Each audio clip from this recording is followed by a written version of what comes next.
Some people crush every goal while others struggle to move an inch.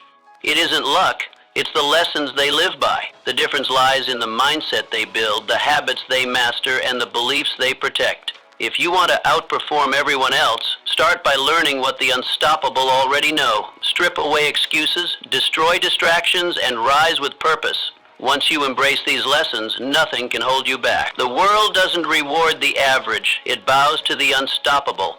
Which one will you be? In just a few moments, you will uncover the key lessons to become unstoppable and outperform those who once outpaced you.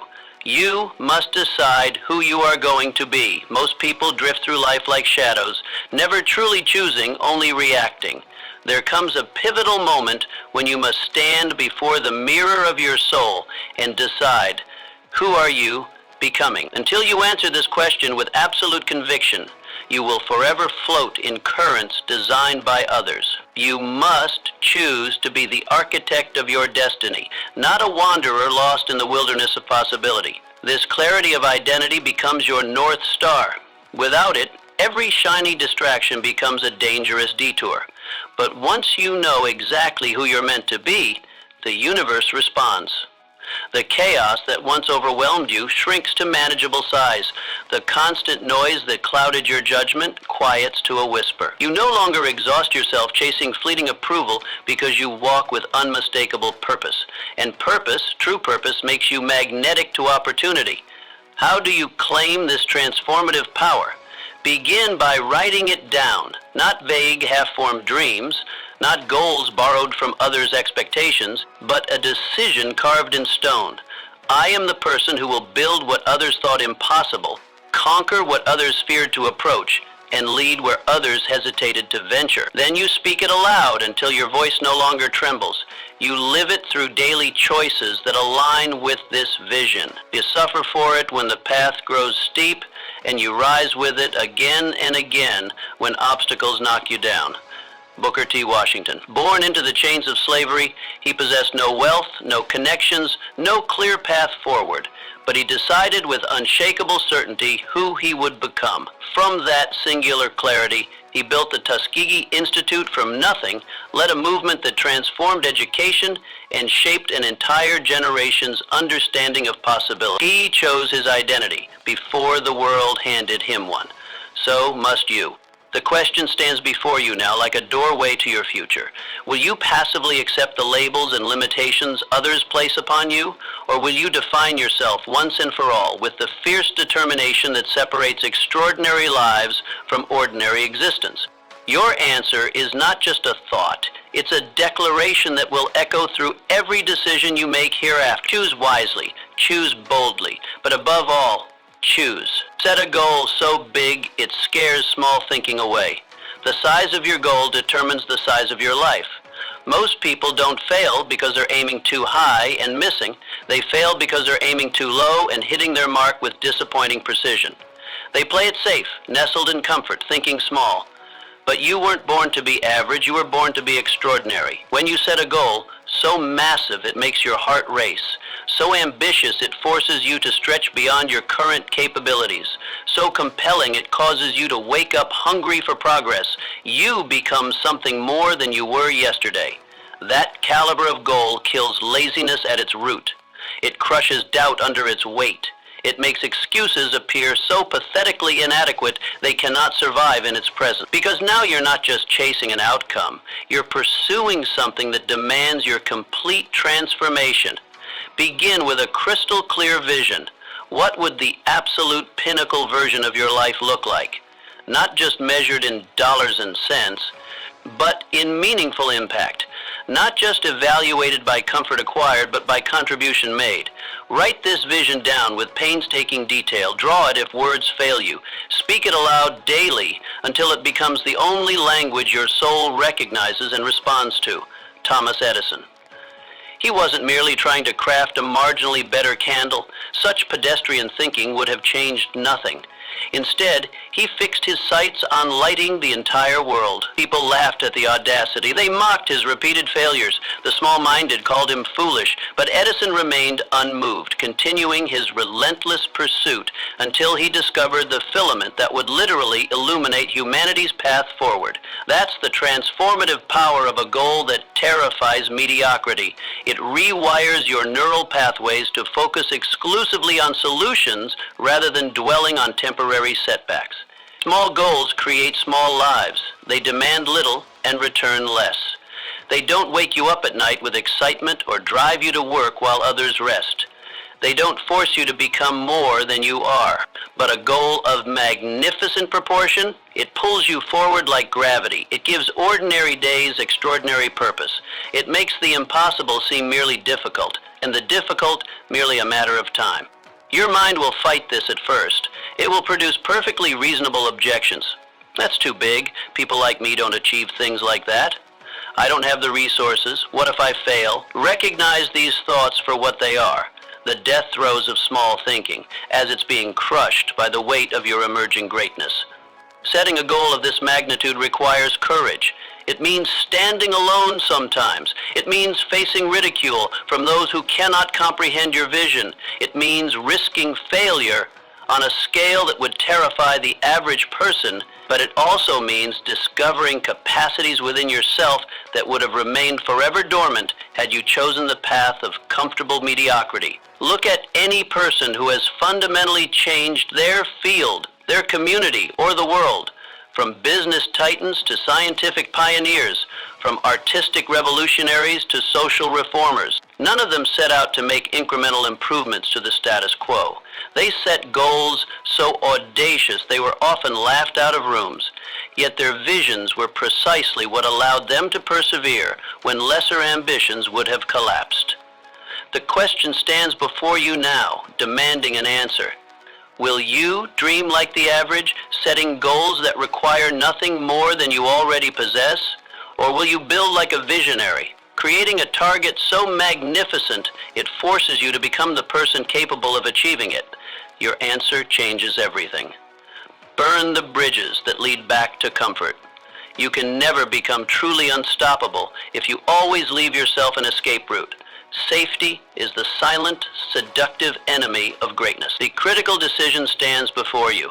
Will you maintain a comfortable backup plan, or will you march forward with unwavering commitment and no possibility of retreat? Too many people whisper hesitantly, "I'll try," words that secretly preserve the option of surrender. But those who ultimately triumph declare with conviction, "I must." The individuals who soar to exceptional heights don't keep doorways open to old habits, familiar fears, or previous versions of themselves. They burn the ships at the shore and permanently close the path backward. So how do you implement this transformative principle? First, you systematically eliminate distractions that pull your focus from your ultimate objective. You stop entertaining failure as a legitimate possibility in your mental landscape.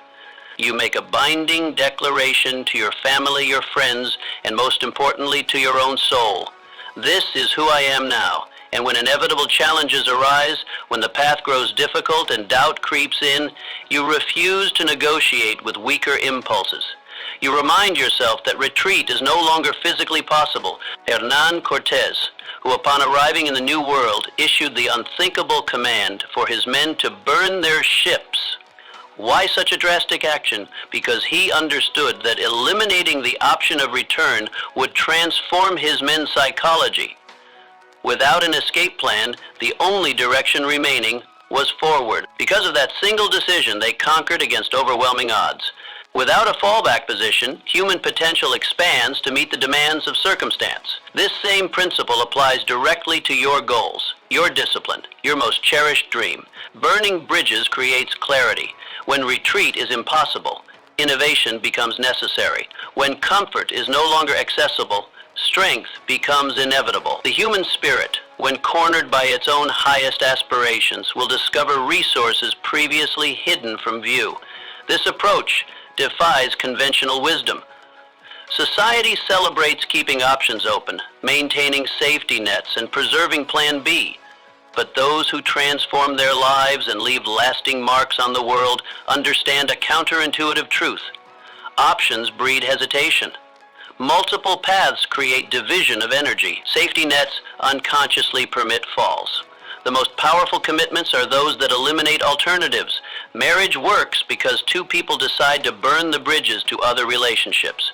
Successful entrepreneurs often succeed precisely because they've cut off retreat to conventional employment. Athletic champions emerge when they've eliminated every pursuit except mastery of their discipline.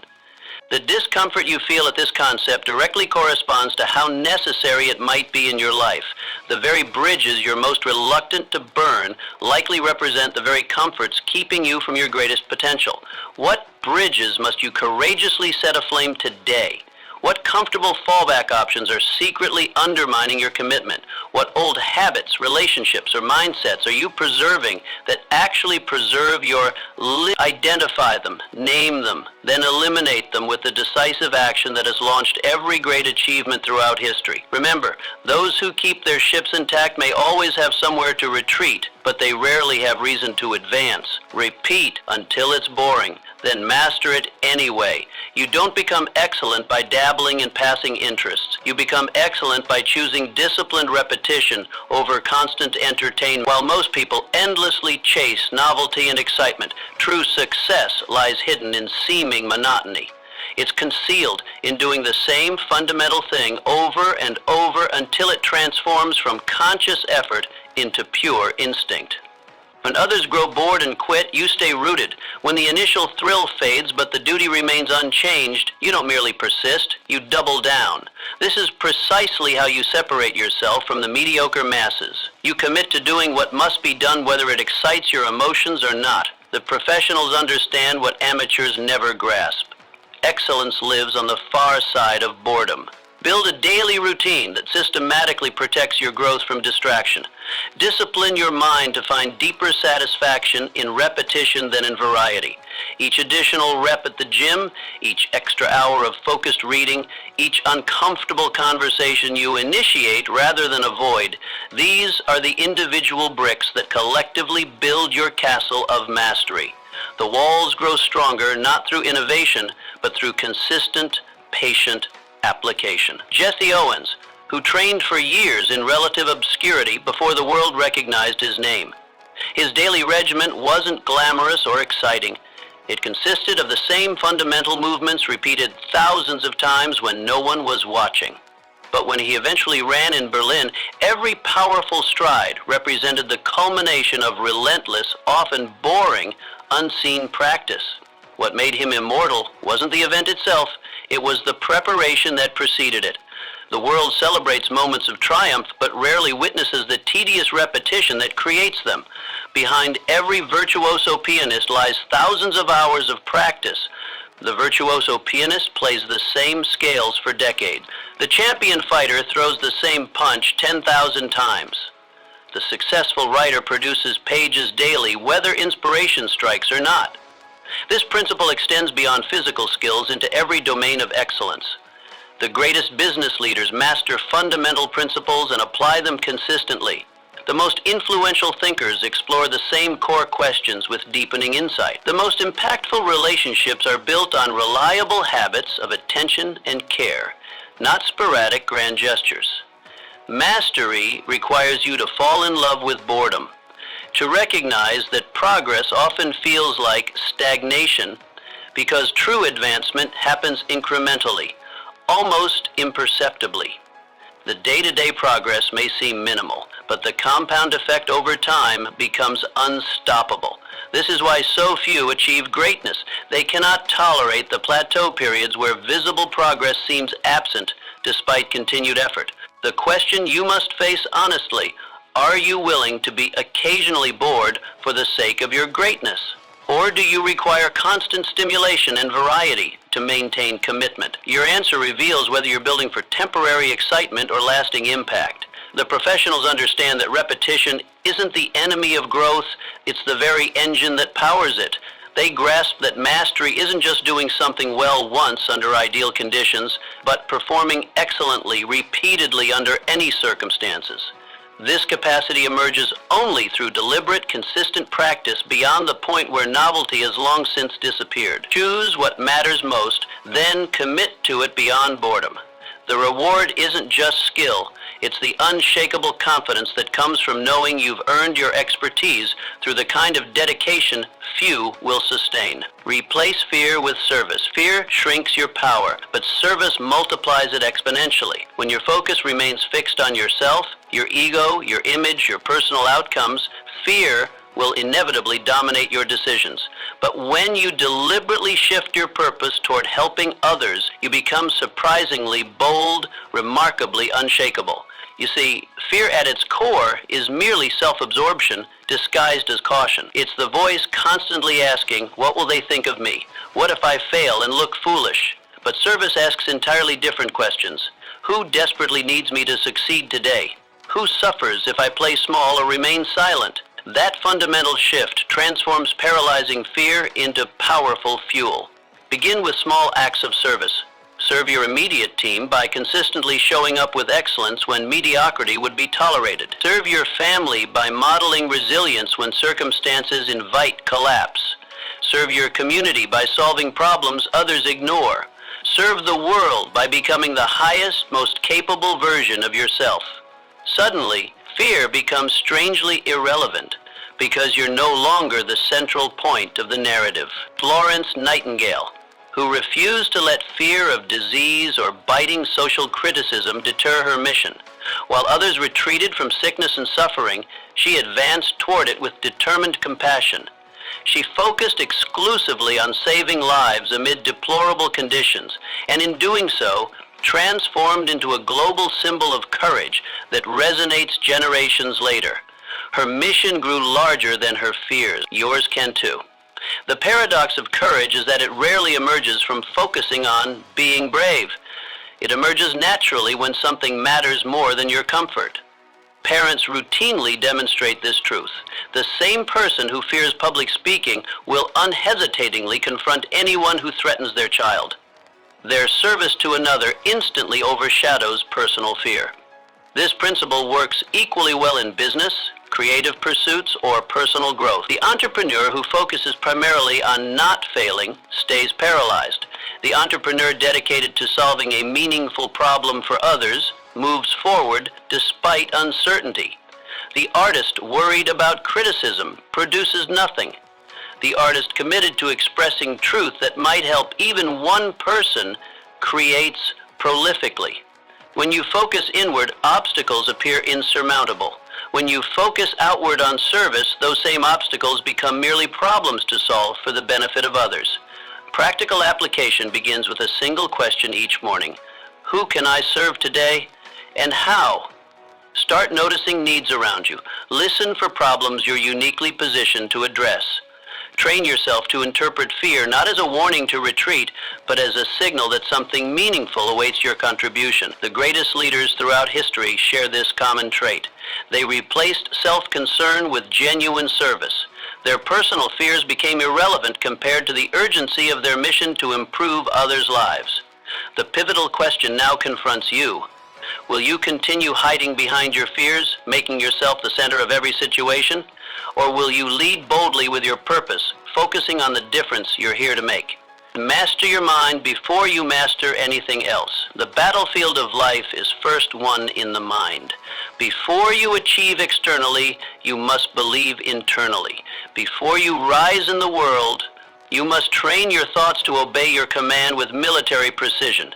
Your mind functions as the absolute command center of your destiny, yet most people never fully claim control of this most powerful asset. If your thoughts remain scattered and undisciplined, your results will inevitably mirror that chaos. But when you systematically discipline your thinking patterns, your actions naturally align. Your focus dramatically sharpens, and your path becomes virtually unstoppable. Everything meaningful begins there, with what you deliberately allow to take residence in your mental space. Train your mind with the same intensity and methodology an elite athlete applies to physical training.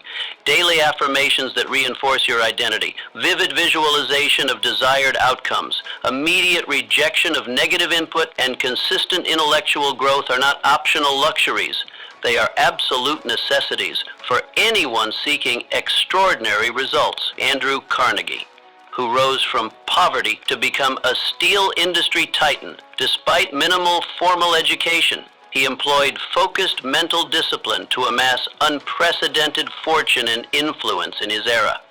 Carnegie visualized his objectives, affirmed his capabilities, and believed in his vision with such unwavering intensity that others were magnetically drawn into his reality. His mind created his empire before the first factory was built. Most people allow their thoughts to wander aimlessly like untrained children, pulled in every direction by external influences, media headlines, others' opinions, passing emotions, and ancient fears. This mental wandering produces precisely the results you would expect: directionless lives, unfocused efforts, and unrealized potential. The disciplined mind sees what others miss. It finds opportunities where others see obstacles. It maintains composure when emotions would typically hijack rational thought. It focuses intently on solutions while others remain fixated on problems. This mental mastery creates an insurmountable advantage in every area of life. Begin this practice immediately. Spend 10 minutes visualizing your desired outcomes with sensory richness. Throughout the day, catch negative thought patterns and redirect them with the same urgency you would use to correct physical missteps. Feed your mind exclusively with content that elevates and expands your thinking. Guard your mental environment ferociously. The information you consume, the conversations you entertain, and the internal dialogue you permit fundamentally shape your reality. Treat low-quality inputs as you would poison, with absolute rejection. Surround yourself instead with wisdom, inspiration, and strategic knowledge that fuels your vision. Remember that your subconscious mind accepts whatever your conscious mind repeatedly presents to it. By controlling those presentations through affirmation, visualization, and selective focus, you effectively program your internal navigation system toward your desired destination. The pivotal question stands before you. Are you passively letting your thoughts drift wherever external currents carry them, or are you actively steering them with deliberate purpose toward the future you intend to create? Your answer determines everything that follows. Learn to love the struggle. You can't build genuine strength without meaningful resistance. The struggle you face is not some cosmic punishment. It's deliberate preparation. Too many people invest enormous energy avoiding discomfort, and then wonder why they remain frustratingly average. But those who truly rise, who break through barriers and achieve uncommon results, are those who deliberately lean into challenges and learn to love the refining fire. Discomfort stretches you beyond your current limitations. It mercilessly exposes your weaknesses, but simultaneously builds unshakable toughness. When you develop the wisdom to see pain as a gift rather than an enemy, you transform setbacks into high-octane fuel. The struggle itself becomes sacred, a necessary crucible that forges excellence from ordinary materials. So how do you genuinely fall in love with what most people spend their lives avoiding? You purposefully embrace the daily grind without complaint. You celebrate every obstacle as an essential teacher, offering wisdom unavailable through easier paths. You continue investing maximum effort, even when there's no external validation or applause, and over time, this approach fundamentally changes you. You become someone who naturally thrives under pressure that would crush others. Booker T. Washington, who as a young man walked over 500 miles just to reach Hampton Institute. Upon arrival, with no money for tuition, he cleaned classrooms and worked as a janitor to pay his way through school. His extraordinary struggle didn't break his spirit. It built the formidable leader the world would later celebrate. The hardship wasn't separate from his success. It was the very foundation of it. The uncomfortable truth is that struggle serves as the ultimate filtering mechanism, separating those committed to mastery from those merely interested in it. When difficulty appears, the merely interested make excuses and retreat. The committed find ways to continue advancing despite the pain. Look carefully at anyone who has achieved remarkable results in any field. Behind their public success lies a private history of struggles embraced rather than avoided. The championship athlete endured thousands of brutal training sessions. The successful entrepreneur weathered countless rejections and failures. The impactful leader faced opposition that would have silenced ordinary voices. Begin reframing your relationship with struggle today. When discomfort appears, pause to recognize its value. Ask yourself, what strength is this building in me? What weakness is it exposing that I can now address? How will this prepare me for greater challenges ahead? This perspective transforms struggle from enemy to ally. Remember that comfort and growth cannot coexist. Each moment of chosen discomfort, whether physical, mental, emotional, or social, expands your capacity. Each obstacle overcome rewires your brain to expect success rather than defeat. Each setback met with resilience rather than retreat builds the psychological foundation for achievement that cannot be shaken by circumstance. The defining question now stands before you. Are you still strategizing to avoid the very struggles designed to transform you? Or are you allowing yourself to be deliberately sculpted by them into something extraordinary? Your answer will determine not just what you achieve, but who you become. Speak with power or be ignored. Your voice is your primary instrument of influence. If you speak with hesitation and doubt, people will inevitably treat your ideas with the same hesitation and doubt. But when you speak with genuine authority, the world stops to listen.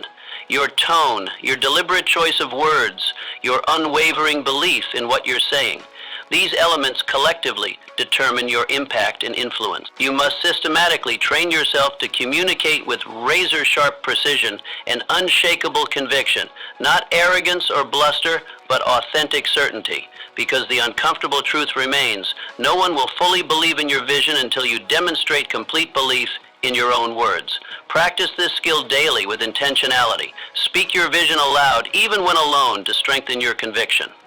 Volunteer to lead meetings rather than hiding in the background. Face confrontational conversations directly instead of avoiding them. Learn to maintain composure under verbal pressure when others would crumble. This development isn't optional or merely advantageous. It's an absolute requirement for anyone who aims to lead others toward meaningful change. Winston Churchill, who began life as a shy child with a noticeable speech impediment, yet through relentless practice and determination he transformed himself into one of history's most powerful orators, whose words literally helped save Western civilization.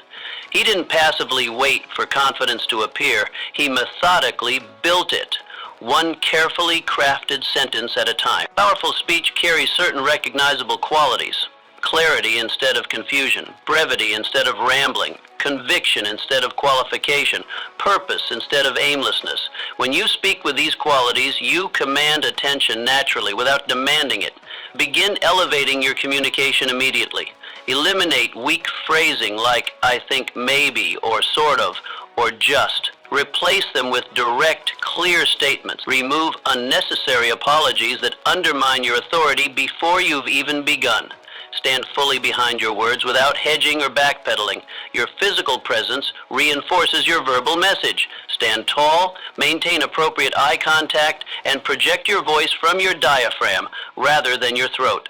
These subtle adjustments create dramatic differences in how others receive your message. Remember that powerful speech isn't merely about volume or aggression. The most impactful communicators often speak with measured control, strategic pauses, and thoughtful articulation. Their power comes not from dominating conversations, but from saying precisely what matters with absolute conviction. The development of this skill requires courage. Courage to hear your own voice, to stand behind your statements when challenged, to risk being wrong while fully committing to your position. But as this courage grows, so does your influence. Words create worlds. The language you use literally shapes how you and others perceive reality. Leaders throughout history have understood this principle and wielded it deliberately to move people toward action, to inspire through darkness, to transform possibility into achievement. The essential question now confronts you. Do your words consistently project life, vision, and power that pulls others toward greatness, or do they subtly reflect the fears and doubts that hold you back? Forgive fast, or drag your past forever. Bitterness is an invisible chain that binds you to your past. You cannot climb to new heights while dragging it behind you. You cannot grow to your full potential with its weight upon you. If you insist on carrying resentment, you simply lack the capacity to carry your dreams simultaneously. Forgiveness is not weakness, as many assume. It is the ultimate freedom. You were hurt deeply. You were betrayed unexpectedly. These are undeniable realities that left genuine wounds. But you must release their hold on you, because the longer you clutch these grievances, the heavier they become. Resentment silently drains your creative energy. It subtly poisons your capacity for joy. It consistently clouds your judgment about present opportunities. Forgive quickly, not because the offenders necessarily deserve your pardon, but because you deserve peace. Your future requires your full attention, unhindered by past injuries. Release these burdens through deliberate practice. Journal your authentic feelings without censoring them, then ceremonially close that chapter. Speak your pain aloud to trusted confidants, then decisively release its grip. Pray if that aligns with your beliefs. Meditate if that serves your process. Whatever specific method resonates with you, the essential action remains the same. Release these grievances completely so you can rise unencumbered. Abraham Lincoln, who faced profound personal betrayals even within his own carefully selected cabinet, several of his closest advisors initially viewed him with contempt and actively undermined his leadership. Yet Lincoln kept his unwavering focus on the larger mission. He forgave these personal affronts and united a fractured nation precisely because his commitment to purpose dramatically outweighed his right to nurse personal pain. The capacity to forgive rapidly becomes a competitive advantage. While others remain mired in justifiable grievances, replaying old injuries and feeding resentments, you move forward with clear vision and full energy. This creates an acceleration that compounds over time, allowing you to distance yourself from those still anchored to their wounds. Forgiveness does not mean forgetting wisdom gained. You can release resentment while retaining the lessons. You can pardon offenders while implementing healthier boundaries. You can absolve past injuries while making wiser decisions about future relationships.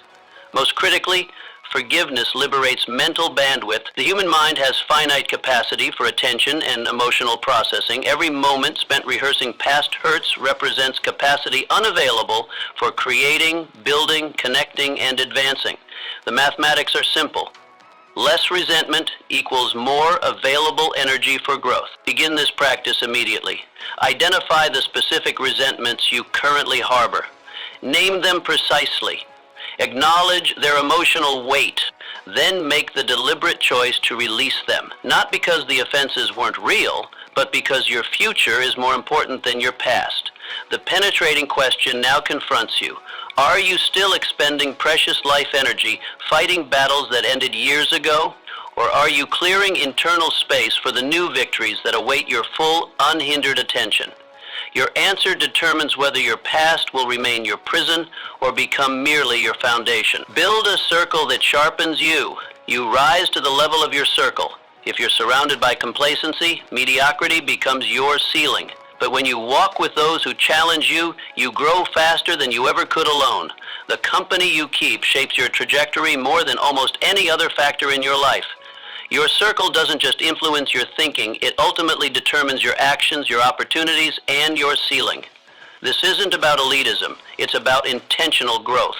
Consider the 5 people you spend the most time with. Their habits, their mindsets, their ambitions. These are silently sculpting your future. Are they pulling you forward or holding you back? Do they celebrate your growth or subtly discourage it? The uncomfortable truth is that loyalty to growth-inhibiting relationships can be the anchor that prevents you from sailing toward your potential. You don't need a crowd, you need a few who reflect your future, not your past. People who call you out when you're playing small, who lift you up when challenges arise, and who won't let you settle for less than you're capable of becoming. These relationships aren't always comfortable. Iron sharpens iron through friction, not through gentle caresses. Purposefully audit your circle today. Who consistently drains your energy rather than amplifies it? Who dismisses your ambitions rather than fuels them? This isn't about cutting people off callously, but about consciously investing more in relationships that serve your vision and less in those that don't. Building a circle that sharpens you requires intentionality. Join mastermind groups where peers challenge each other's thinking. Find mentors who've walked paths you aspire to travel. Share your goals openly with those who will hold you accountable rather than those who will simply nod in passive agreement. Build alliances around shared purpose, not just shared history. History shows us the power of purposeful circles. Henry Ford's success accelerated dramatically when he surrounded himself with giants. Thomas Edison, Harvey Firestone, and other visionaries who formed the famous Vagabonds group. They challenged each other's thinking, shared insights across industries, and collectively sharpened one another's minds. Their individual accomplishments were magnificent, but their collective impact was revolutionary. The truth is, excellence is contagious, so is mediocrity. The difference lies in your willingness to choose the former, even when the latter feels more comfortable. Ask yourself today, is your circle your anchor or your wind? Are you surrounded by those who remind you of who you've been, or those who call forth who you could become? The company you keep isn't just a reflection of who you are, it's a preview of who you're becoming. Choose wisely. Your future self will thank you for it. Be consistent even when no one is watching. The world rewards what you do consistently, not occasionally. But most people only show up when someone is watching. They post highlights, but never build foundations. To become unstoppable, your discipline must be invisible, internal, and immovable. Your greatest strength is what you do when applause is absent. Consistency in private creates excellence in public. Anyone can perform when the spotlight shines, when motivation is high, when accountability looms, when others are watching. But champions are built in empty rooms, on cold mornings, in moments of doubt when no external force compels them forward. What separates the extraordinary from the ordinary isn't talent or opportunity. It's the willing surrender to daily disciplines when every instinct screams for comfort. It's completing the workout when nobody would know if you skipped. It's refining your craft when recognition seems distant. It's honoring commitments to yourself with the same reverence you'd give promises to others. When you show up daily, even when tired, even when discouraged, you become someone different. Your identity shifts from someone who tries to someone who is. You stop relying on fleeting motivation and start building unstoppable momentum. Your habits become your character, and your character shapes your destiny. Make your routine sacred. Wake up when you said you would.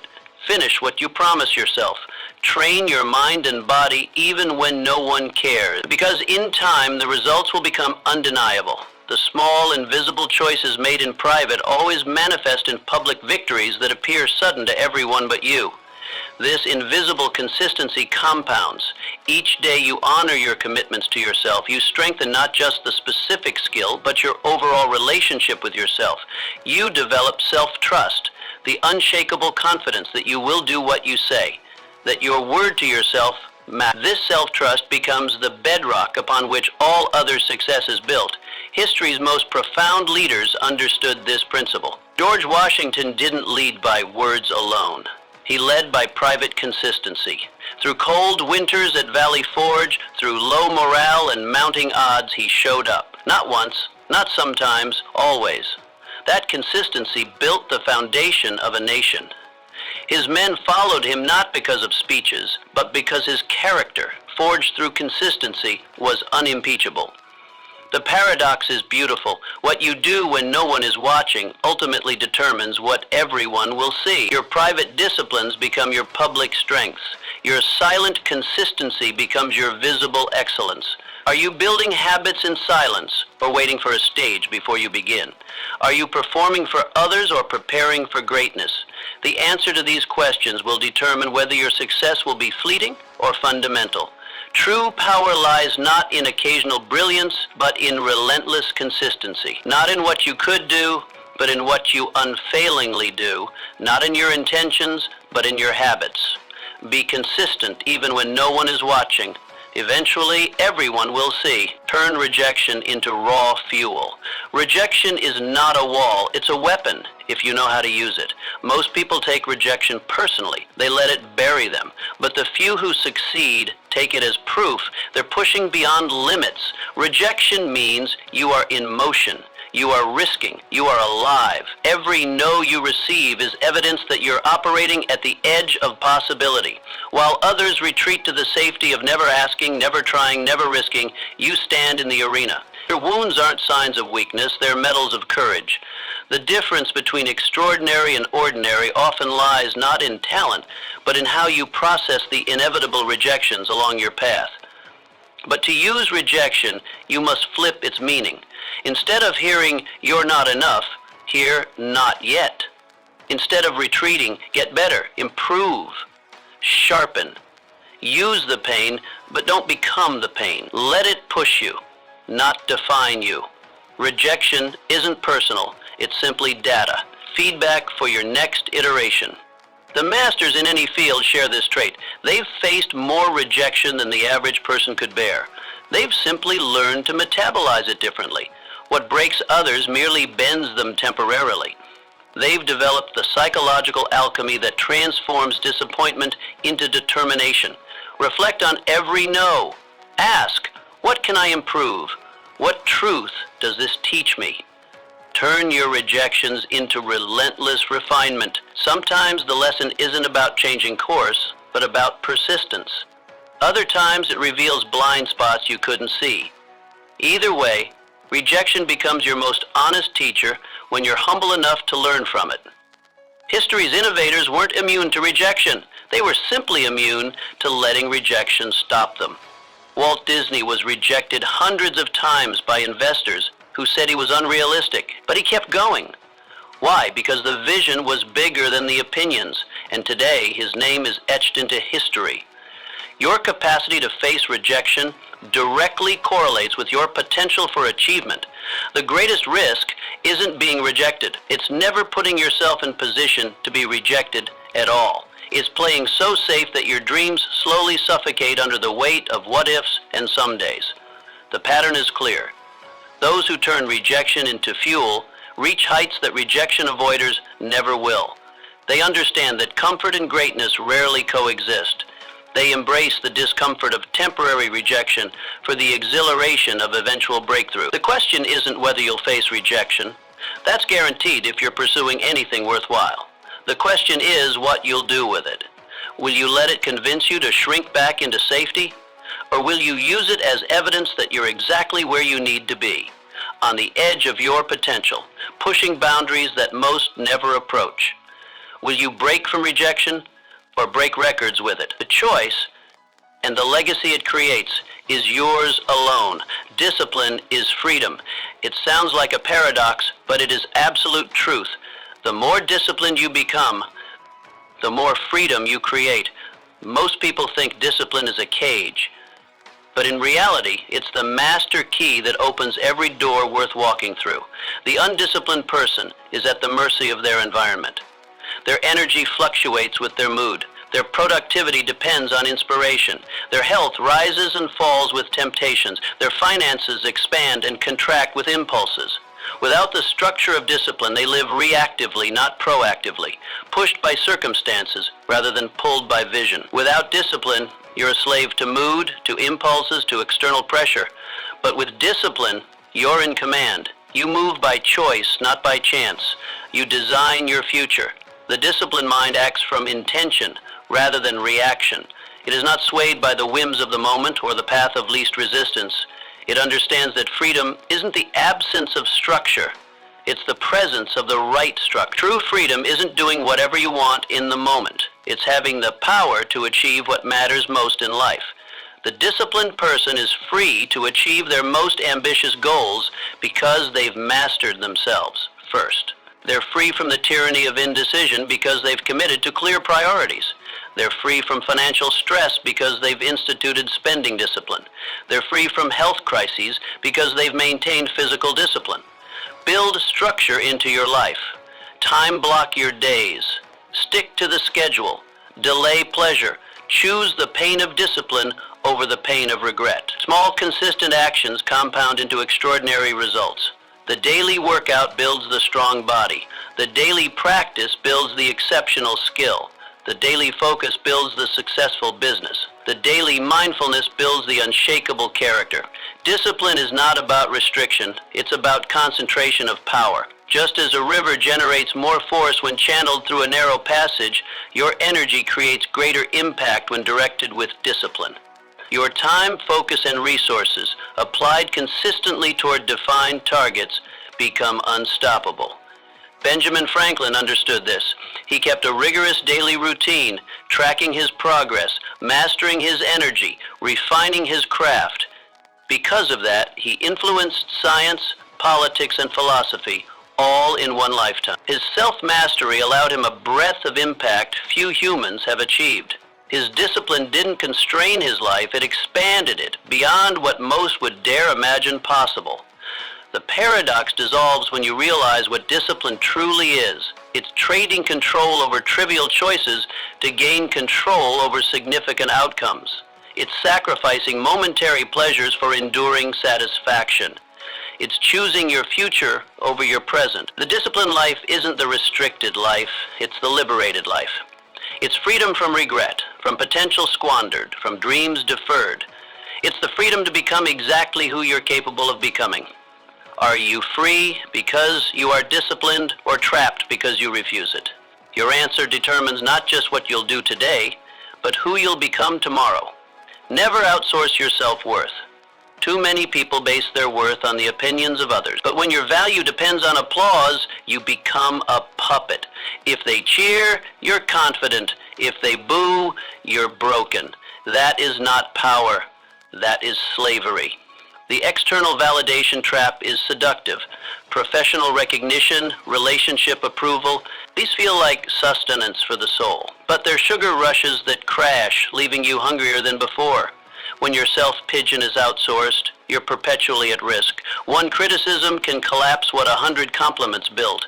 You must ground your worth in truth, in your effort, your growth, your soul's integrity. You must wake up already knowing, I matter. Not because of what they say, but because of who I am becoming. This isn't arrogance, it's ownership. It's recognizing that your value was never up for vote. It was established long before anyone had a chance to assess it. Those who command their greatest power understand that worth is internal. They measure themselves by standards they've thoughtfully chosen, not by the shifting winds of external opinion. They pursue excellence not for applause, but because excellence itself has become their standard. They build character not for reputation, but because integrity is its own reward. Affirm yourself. Look in the mirror and remind your mind that you are in charge. Don't wait for approval to feel proud. Validate your own efforts. Celebrate your own growth. Forgive your own failures. The world's opinion of you is just that, an opinion. Your truth runs deeper. This self-conviction isn't blind to feedback. It doesn't ignore constructive criticism or dismiss valuable perspective. Rather, it filters external input through internal wisdom. It asks, does this align with my values? Will this help me grow? Is this truth or merely opinion? It takes what serves and leaves what doesn't. History's most transformative figures mastered this principle. Helen Keller, deaf and blind from a young age, was told she'd never contribute to the world. But she didn't accept that verdict. She built her own voice and shook the world with it. Her worth wasn't determined by limitations others saw, but by possibilities she felt within herself. Those who outsource their worth live at the mercy of others' moods. They shapeshift to please, they perform for approval, they hide their truth for acceptance. The emotional toll is crushing, the creative cost is immeasurable, the leadership impact is comparable. Take back the authorship of your value. Stop scanning rooms to assess your standing. Stop adjusting your voice to fit expectations. Your worth is non-negotiable. It was never on the table. This doesn't mean you won't doubt. You will.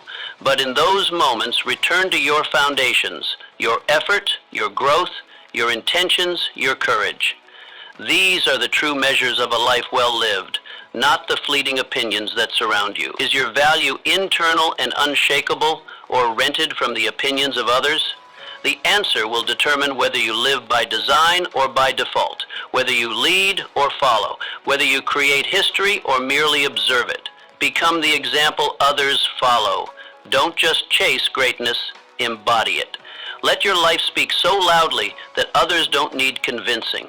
When you carry excellence into every room, every task, every interaction, people will follow you without being asked. True influence doesn't come from position or title. It flows from who you are and what you consistently demonstrate. People follow excellence, integrity, and courage when they see it in action. While most talk about standards, the extraordinary few live them daily. This embodiment creates a gravitational pull that no management technique or leadership theory can replicate.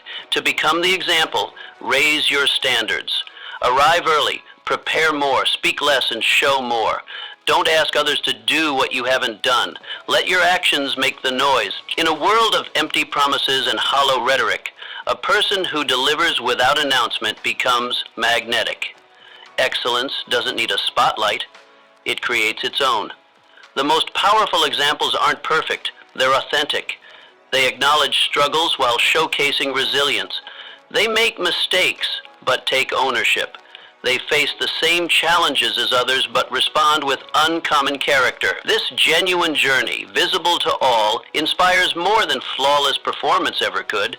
Leading by example isn't about grand gestures. It's about the cumulative impact of consistent choices, answering emails promptly, honoring commitments religiously, maintaining kindness when it's difficult.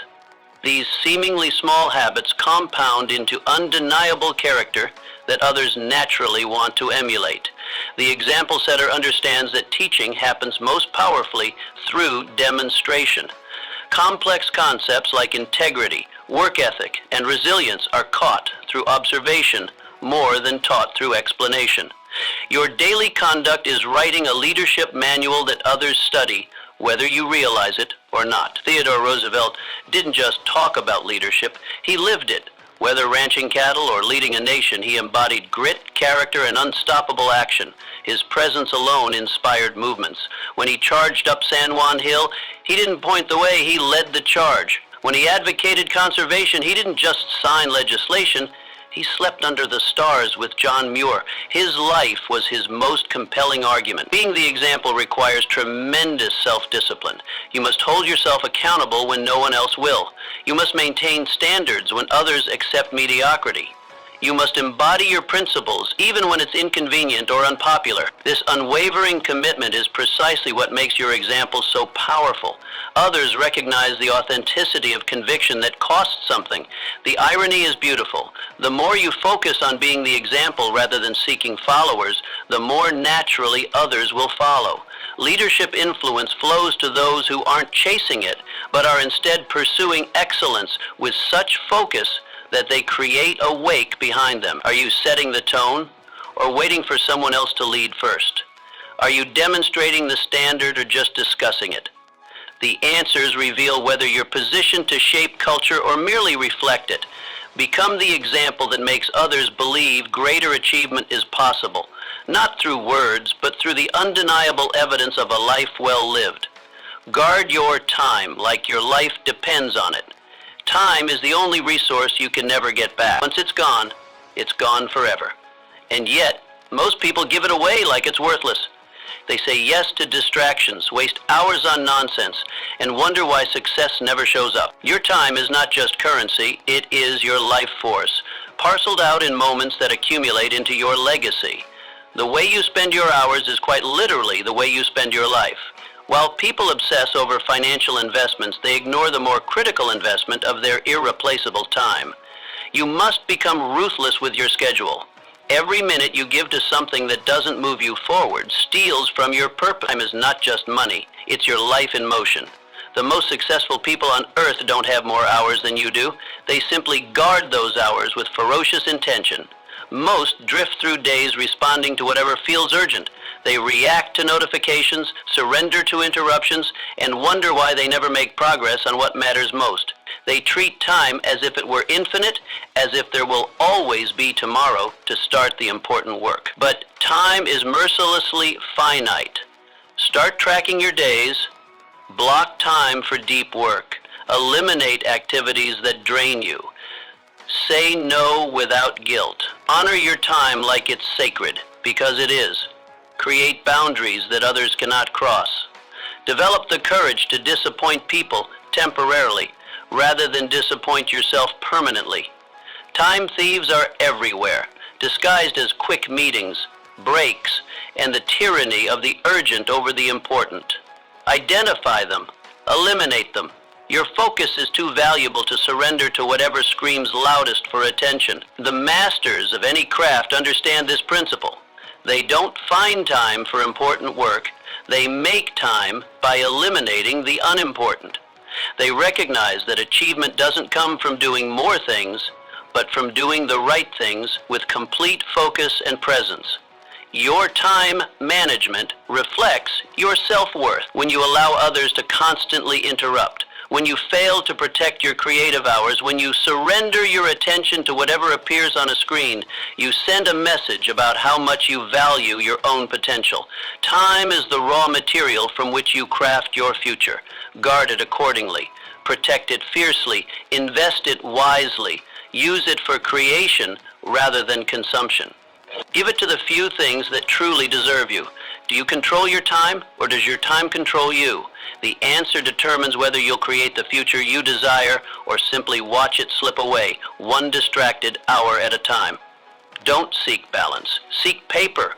The world tells you to chase balance, but balance is not the goal. Clarity is. When you know what matters most, you give it your best energy, your best hours, your best self. Balance suggests equal weight, but purpose demands priority. The pursuit of balance often leads to mediocrity across all domains.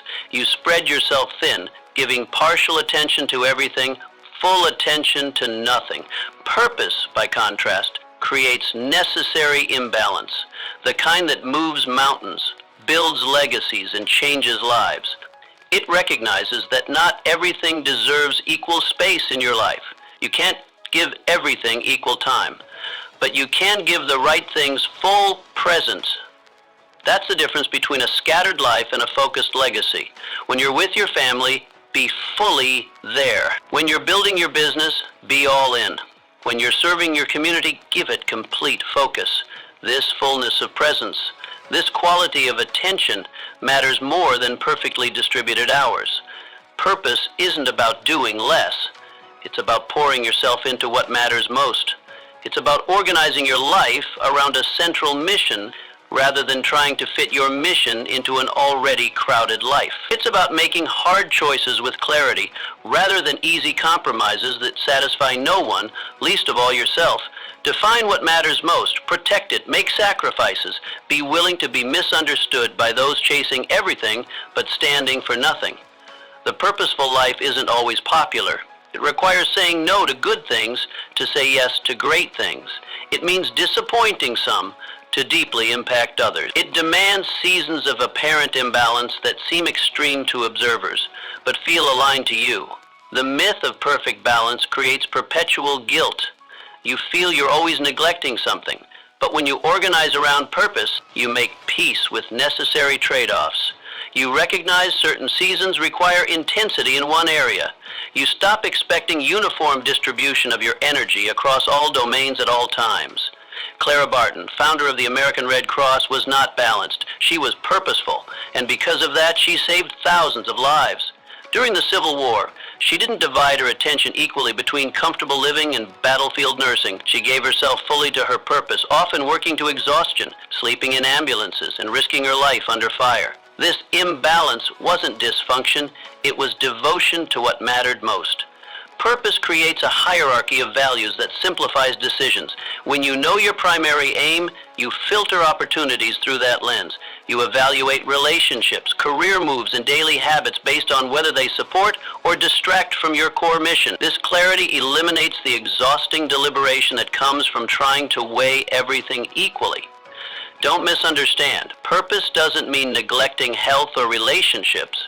It means integrating them purposefully rather than scattering attention aimlessly. It means recognizing that different life seasons may require different allocations of your finite energy. Are you living for balance or leading with purpose? Are you trying to do everything adequately or doing the most important things exceptionally? The answers reveal whether you're destined for impact or doomed to exhaustion. Take radical ownership. You can't change what you don't claim. The moment you blame others, you give away your power. But the moment you own it all, the setbacks, the choices, the outcomes, you become unstoppable. There is a profound difference between those who shape their circumstances and those shaped by them. The former take complete ownership, the latter distribute blame. One approach builds empires, the other builds excuses. One creates leaders, the other creates victims. The dividing line is not circumstance, it's ownership. This is not about guilt, it's about growth. If it's your responsibility, it's within your power to change. That shift is liberation. When you take radical ownership, every problem becomes a project. Every setback becomes feedback. Every challenge becomes an opportunity. The blame game ends, and the game of growth begins. Radical ownership means eliminating phrases like, "I had no choice," or "they made me" from your vocabulary. It means replacing "I can't because" with "I will find a way." It means understanding that while you may not control every circumstance, you always control your response. That response is where your power resides. Most people live in reaction to other people's expectations, to market conditions, to childhood programming. They surrender authorship of their lives to external forces, but ownership reclaims that authorship. It draws a line in the sand and declares, "From this moment forward, I am responsible for my reality." Start by reviewing your life. Where are you playing victim? Where have you outsourced responsibility? Pull it back in, own it, then fix it. Look at your relationships, your career, your health, your finances, and ask where you've been waiting for someone else to solve what only you can solve. The answers might be uncomfortable, but within them lies your breakthrough. Taking ownership doesn't mean you won't seek help or collaboration. It means you remain accountable for the outcome, regardless of others' contributions. It means never pointing fingers when things go wrong. It means saying, "I'll handle it," instead of "that's not my job." This mindset transforms teams, relationships, and organizations because ownership is contagious. George Washington Carver didn't blame society. He took ownership of his gifts and revolutionized agriculture. His power came from his personal accountability. Born into slavery and faced with overwhelming racial barriers, he could have justifiably blamed systems beyond his control. Instead, he owned his education, his research, and his impact. He didn't wait for permission to make his contribution. He didn't require perfect conditions to pursue excellence. Radical ownership is the antidote to helplessness. It's the path through which the oppressed become empowered, the struggling become successful, and the ordinary become extraordinary. It's available to anyone willing to stop outsourcing responsibility and start internalizing it. The paradox is beautiful. The more you own, the freer you become. Because true freedom isn't absence of responsibility, it's full acceptance of it. It's the power to shape what happens next, regardless of what happened before. Will you blame the world, or will you own your future? The question isn't philosophical, it's predictive. Your answer will determine whether you'll be explaining why you couldn't or showing how you did. Stay humble while you rise. Success has a peculiar effect on the human spirit. As achievements accumulate and recognition grows, an invisible adversary often emerges from within. Pride. This silent saboteur doesn't announce its arrival with fanfare.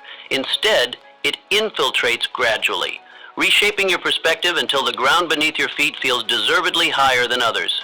The most dangerous aspect of pride isn't its presence, but its deception. It convinces you that your rise is solely your doing, that your perspective alone matters, and that you've outgrown the need for guidance. Before long, what began as confidence solidifies into arrogance, a fortress that keeps wisdom out and ego in. Humility offers an alternative path, not the false humility of self-deprecation, but the authentic humility of accurate self-assessment. It's recognizing your strengths without forgetting your limitations. It's acknowledging your accomplishments while remembering the shoulders you stand upon. It's understanding that despite how far you've come, there remains infinitely more to learn. Dwight D. Eisenhower, who commanded the largest invasion force in history and later led the most powerful nation on earth, When praised for D-Day's success, he consistently redirected attention to his troops. When faced with difficult presidential decisions, he sought diverse perspectives rather than assuming his own sufficiency. His legacy endures not just because of what he achieved, but because of how he achieved it, with a humility that amplified rather than diminished his authority. The paradox of advancement is that its sustainability depends on the very quality that seems opposite to ambition. The higher you climb, the more essential humility becomes.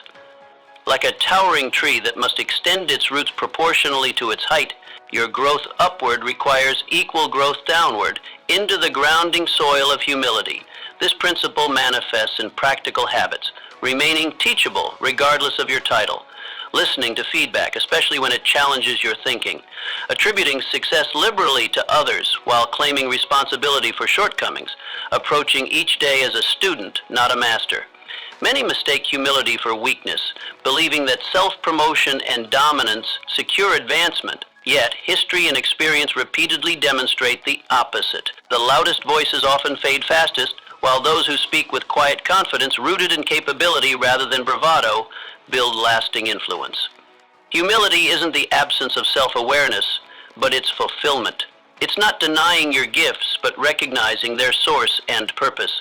It's understanding that your value doesn't diminish when you elevate others. As you rise, cultivate a spirit that celebrates progress without becoming intoxicated by it.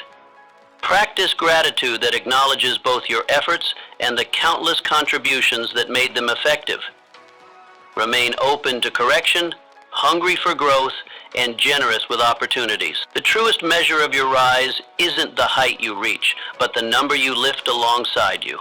And the surest way to continue ascending isn't to announce your elevation, but to keep your feet firmly planted in humility while your vision extends ever upward. Will your success make you arrogant, or even more grounded? Act as if you mean to win. The divide between those who achieve greatness and those who merely dream of it often comes down to a single transformative mindset. Winners act as if success is their birthright long before evidence confirms it. This isn't delusion, it's strategic conviction. When you examine the trajectory of breakthrough achievements, you'll notice a pattern. Those who create remarkable outcomes don't wait for external validation to adopt the identity of a winner. They embody it first, allowing their internal compass to guide their external reality, rather than the reverse. Frederick Douglass. Born into slavery, he refused to internalize the limitations imposed upon him. Long before legal freedom arrived, Douglass carried himself with the dignity and intellectual authority of a statesman. He read voraciously, when literacy among enslaved people was forbidden. He spoke with the eloquence of a free man when his very personhood was denied. He envisioned himself as an equal when society insisted otherwise. His freedom began in his mind and spirit before it manifested in circumstance. This principle operates across every domain of achievement. The entrepreneur acts like a successful business owner while still working from a garage. The artist creates with the discipline of a master while still unknown.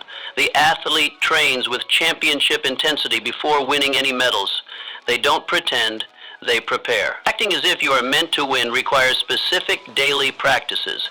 Speaking with certainty rather than hesitation, walking with purpose rather than apology, dressing for the role you seek rather than the one you have, and thinking with the clarity of someone who has already overcome the obstacles ahead.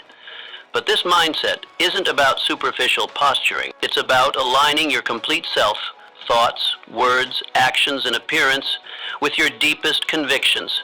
When your external behaviors contradict your internal aspirations, you create friction that slows momentum. When they align, you create coherence that accelerates progress. The psychological mechanism at work here is profound. Your subconscious mind responds to the identity you consistently demonstrate. Act like a winner, and your mind begins orienting all your decisions toward winning.